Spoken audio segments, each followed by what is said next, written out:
I was found guilty of 3 counts of contempt of court by 2 judges. There was no jury to find me guilty, just 2 appointed judges. As I sat in court, I could not believe what I was hearing. Both judges found me guilty because they believed I breached the reporting restriction on a Muslim child rape gang trial. They also came to the conclusion that photographing Muslim child rapists while asking them questions before they entered court for their verdict created anxiety for the poor Muslim paedophiles.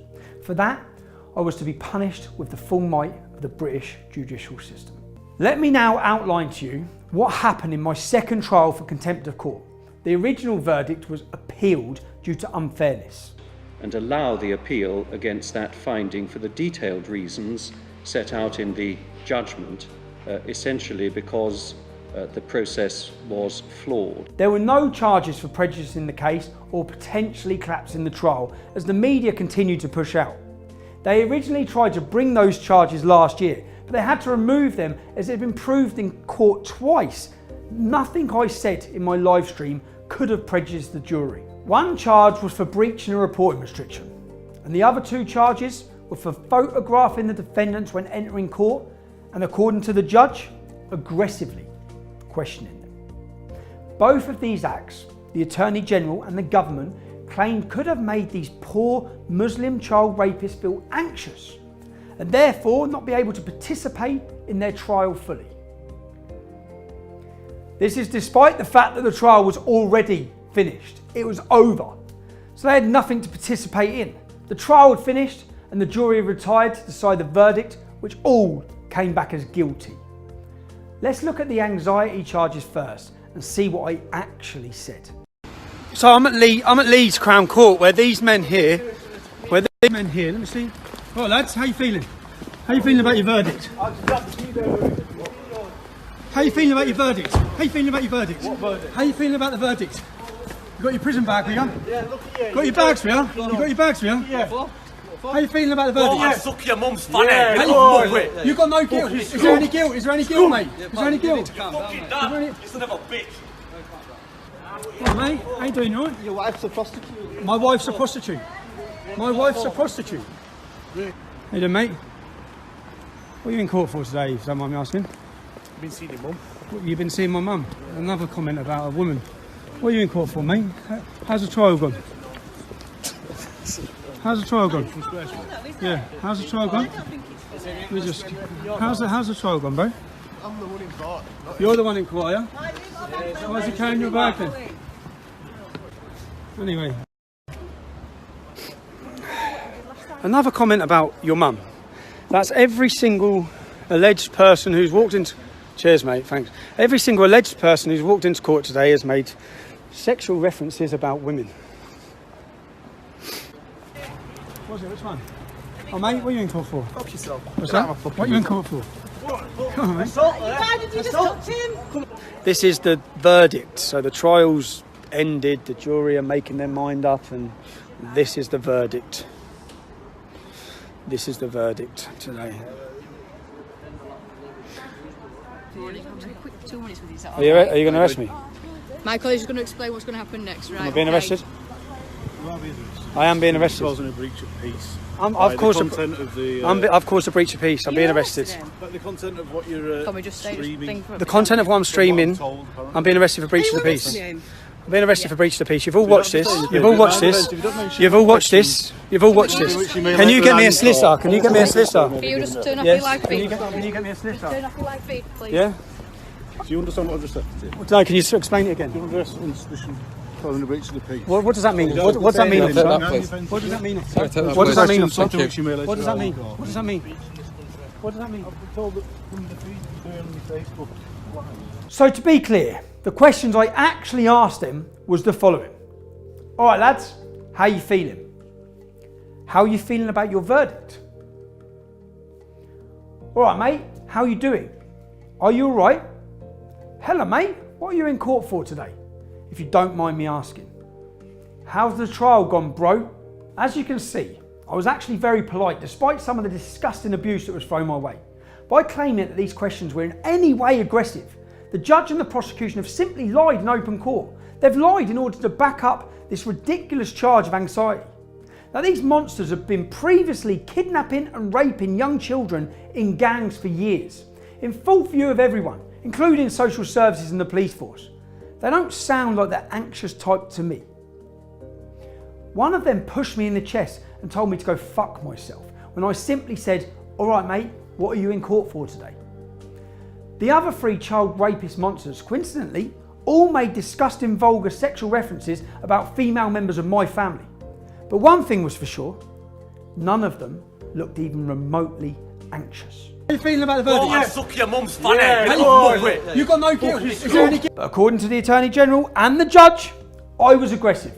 And in the words of the prosecution, I molested them as they entered the court.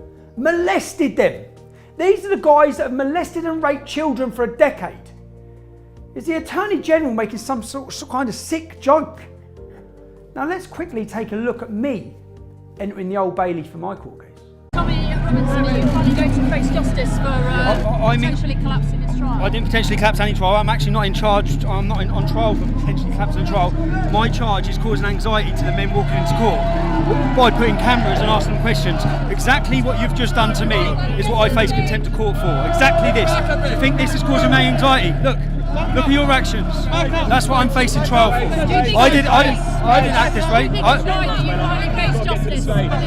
This is a facade. The whole public know that. That's why the public are here to support me. No, I didn't nearly collapse. That's a lie. You're lying.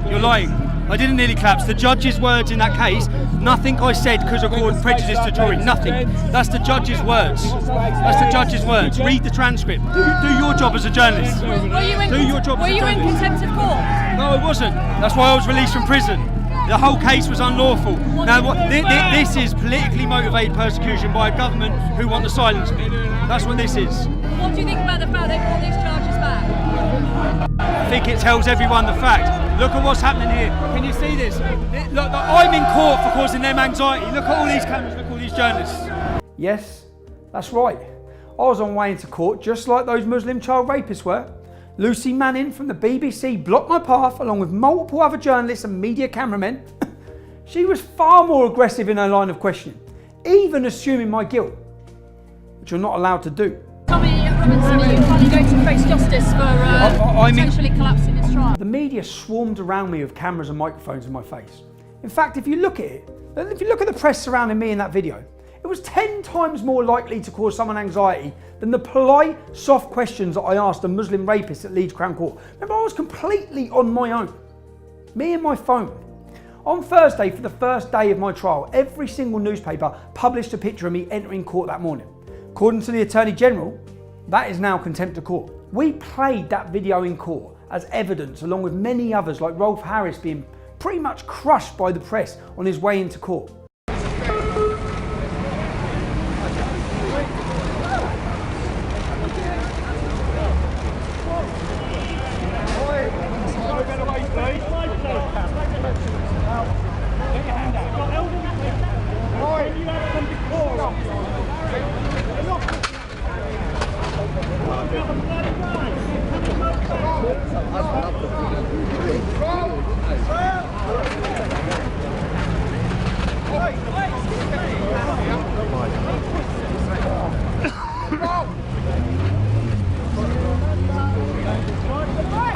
However, the judge and the prosecution completely ignored the fact that every other newspaper and journalist questions and photographs defendants entering court every single day across our country. But in my specific case, the Attorney General decided for the first time in British history that when Tommy Robinson politely questioned the now convicted Muslim child rapist, it amounts to contempt of court and could have interfered with the court's proceedings by leaving the defendants in an anxious state of mind. Simply ask them, how are you feeling? I knew the entire system was corrupt when the judge unbelievably agreed with the Attorney General. This has effectively set precedent. Questioning any defendant is contempt of court. Will you ever see another journalist arrested and prosecuted for asking questions or photographing a defendant entering a court? Of course you won't. Of course you won't. Because the Attorney General spent 5 months trying to invent something. Trying to invent something they could fit me up with. And therefore this will be a complete one-off, designed solely to fit up Tommy Robinson. This is a total abuse of power. Now let me address the final charge, breaching of section 4.2 reporting restriction. Because previously I was ignorant of the rules around contempt of court, I decided to privately pay for media and contempt of court training from Kingsley Napoli, who are one of London's leading law firms. I was keen not to break the law again, and this training taught me all the rules around contempt of court and what I can and can't say, the rules of what I can do. I also downloaded and read the judiciary's own paper called Reporting Restrictions in the Criminal Courts, which is available to download on the judiciary's own website, their website. The Lord Chief Justice himself introduces this report, stating that it's a practical guide for judges and the media on the statutory and common law principles which should be applied with regards to reporting restrictions. If you simply go on Google reporting restrictions in criminal courts, you can read it for yourself. It's the very top link. So let's start with these guidelines on the judiciary's website. Reporting restrictions impose a potential criminal liability on media, editors or journalists, and for that reason, the judiciary's guide lays down specific requirements that the court must follow in the event of a restriction. They must follow. Must! The details of any restriction must be shown on the court listing online, the court screens, and also posted on the doors of the court. Court staff need to respond positively to any request for assistance in relation to the existence of or the specific terms of a restriction if one exists. As you can see from the outline court listings the day before I attended Leeds Crown Court, they mentioned that the jury had retired, but crucially, there was no mention of any reporting restrictions still in place. This led me to think that as the trial had finished and the jury had retired for the verdict, then the restriction may have been lifted.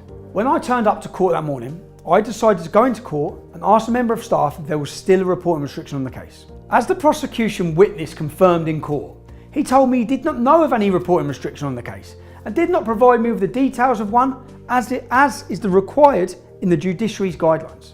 My cameraman also went into court and took a picture of the screen and looked at the door to the court, both of which also had no notification of any reporting restriction. The Attorney General, on reading my statement, then tried to disprove it by interviewing the manager of Leeds Crown Court. Unfortunately for the prosecution, she actually confirmed everything I said.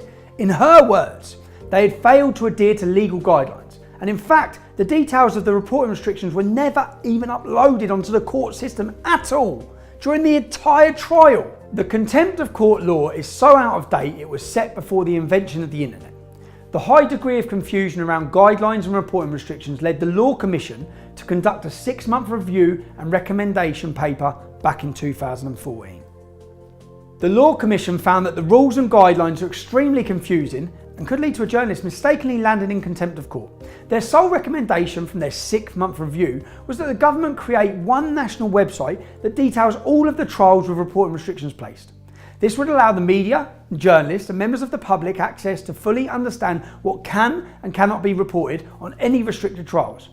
5 years on, and they've continued to ignore that recommendation. I'll tell you why they have not followed a completely sensible and extremely easy to implement recommendation.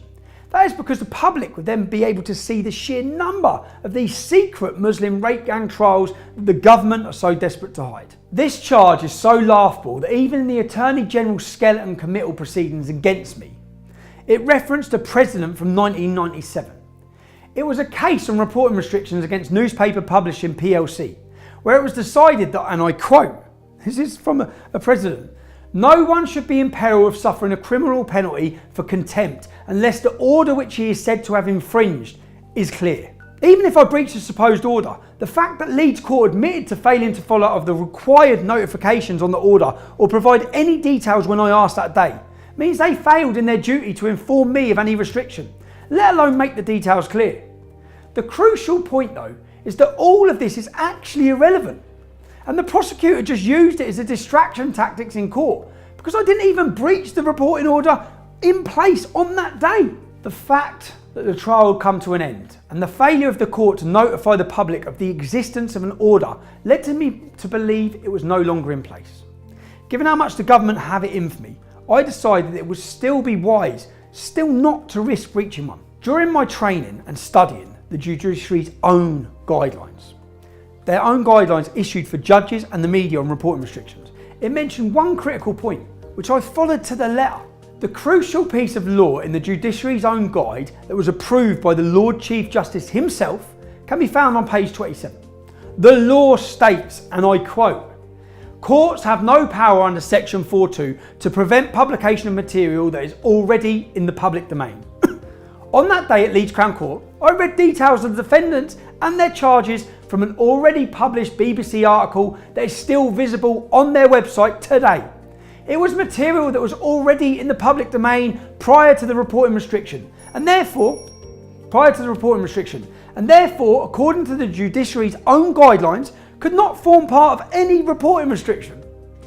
I referenced this several times on my live stream and stated that I was only referencing information already in the public domain. I told Judge Marston this instantly.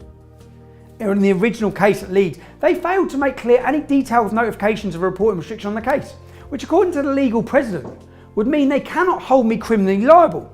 But crucially, I followed the judiciary's own guidelines, which have been available on their website for the past 4 years and approved by the Lord Chief Justice himself. I only discussed information on that live stream that was already in the public domain. This information could not have been part of a reporting restriction according to the judiciary's own guide. I had paid for training and read pages of documentation on the court's own website to ensure I never fell foul of contempt of court. Do you know what the government lawyer's response to that defence in court? Do you know what he actually said? Unbelievably, he said that the guide to reporting restrictions, which has been published on the judiciary's own website and has a foreword from the Lord Chief Justice himself, was wrong. That's it, he said it was wrong. I couldn't actually believe it. But the prosecution's entire case was that it did not matter that I followed my training, that I spent hours reading and learning the judiciary's guide for reporting restrictions and followed it to the letter. They simply said that the legal guide which I followed from their website was in fact wrong. So I breached the order. My government were going to get an end result no matter what. A prosecution finding me guilty no matter what, and that's what they got. All of the details I've discussed here were raised by my barrister in court. Have you read about any of these points in any of the press reports of my trial? Of course you haven't. It just highlights how corrupt the entire system is and how the mainstream media are just propaganda puppets for the governing establishment. Last year, Leeds Court broke every single legal procedure possible. They refused me my own legal representation, did not even tell me what I was accused of doing, did not ask me to plead guilty or not guilty. Instead of letting me speak, they sentenced me to 13 months prison in a 10-minute trial, something you could imagine being held in North Korea. It was rightly thrown out on appeal after I had already spent nearly 3 months in solitary confinement. Judge Marston decided that day that I needed to be immediately removed from the street and sent to prison within minutes. The Muslim child rapist with 16 witness statements detailing the rape and torture of many children he deemed were no risk to the public and provide them with bail so they could continue to walk the streets alongside mine and your children. One of those monsters decided to do a runner the week before the case finished, and it's believed he is still hiding in Pakistan. That dangerous child rapist monster was on the run for months before the reporting restriction was lifted. This meant the press could not even tell the public or warn them or appeal for witnesses or try and find out his whereabouts. The government's #1 priority, first and foremost, is to ensure the safety of the British people. But it appears the need to suppress the scale of these gang rapes across the country trumps everything else. This scumbag rapist is still free and to this very day evaded justice thanks to Judge Marston. Do you know that no one in over 60 years has ever been in prison for a publication reporting breach? The judiciary's reporting restriction guidelines do not even mention prison. They reference the possibility of unlimited fines for journalists. Rod Liddell breached the reporting restriction in the Stephen Lawrence murder trial, detailing the defendant's previous criminal record, which risked collapsing the entire murder trial. He weren't even prosecuted. Instead, the magazine he wrote the article for was fined £3,000. Journalists at the Daily Mail and the Daily Mirror both published prejudicial information on the Levi Bellyfield murder of Millie Dowler. It was so prejudicial that it collapsed the entire case. The jury had to be discharged. The journalists themselves were never prosecuted. Instead, the Daily Mirror and the Daily Mail were fined £10,000 for collapsing the entire murder trial. They actually robbed one of the victims of justice. A total penalty of £10,000. You couldn't make it up. I spent 3 months on solitary confinement already. They want to send me back to jail. This year, Arif Ansari, the editor for the BBC Asian Network, committed the most significant publication breach possible by revealing the identity of a child victim and witness in the Rotherham grooming gang trial. He done it live on air. Child sexual victims are afforded complete anonymity. in the legal system for obvious reasons. I've personally spoken with this poor girl, and after the editor of the BBC Asian Network shared her identity on air, as a consequence, she was subjected to vile threats and intimidation by family and friends of these Muslim child rape monsters. The BBC were forced to make a payout in compensation to her to try and smooth it over. Arif was taken to court this year, but a judge decided he was not guilty of contempt. Although it caused this unfortunate child rape victim further trauma, it was just a mistake, according to the judge. Not guilty, according to the judge. £3,000 fine for risking the Stephen Lawrence murder trial. £10,000 penalty for collapsing an entire murder trial, and a not guilty for revealing a child rape victim's identity live on air, resulting in death threats. Now you can watch on Thursday when the corrupt British establishment will almost certainly try to send me to prison for the second time and make me the only person ever to be in prison for a publication reporting breach, despite not actually even breaching it according to their own guidelines. It has been proven in court twice that what I said could not have prejudiced the trial. The monsters were convicted and the case finished months ago. Look at these other more severe breaches which receive small fines or nothing at all, and then ask yourself why I received a 13-month prison sentence in a kangaroo court back in Leeds. That is because the British state's politically motivated attempt at shutting down dissident voices and generally trying to have me killed by Muslim gangs in prison. There can be no other reason why they moved me out of the complete safety in HMP Hull and onto the wing of the highest populated Muslim CCAT prison in the country. If a defendant is accused of a crime which could land them in prison for greater than 6 months, it is the law that he or she should stand in front of a jury of their peers to ensure fair justice. This contempt of court charge holds a 2-year prison sentence, yet they're refusing me a jury of my peers because they know full well that 12 ordinary people would throw this crock of shit straight out. This is a backdoor way that the Attorney General and the government can effectively sentence me to death in prison by bypassing a trial by jury. Even people who don't agree with my political views must be able to see how unbelievably corrupt this entire process is. The fact that the judges heard all of this in court and still came back within minutes to find me guilty of all 3 charges makes a complete embarrassment of the British legal system, which was once respected across the world. The fact that the government do not care how bent and corrupt this looks is even more worrying. The establishment has betrayed democracy on Brexit. Everyone needs to wake up and realise we're run by a handful of elites who are all connected and actually do not give a damn what the people actually want or vote for. They do not care that the British justice system looks like an absolute joke across the world. All they care about is getting what they want.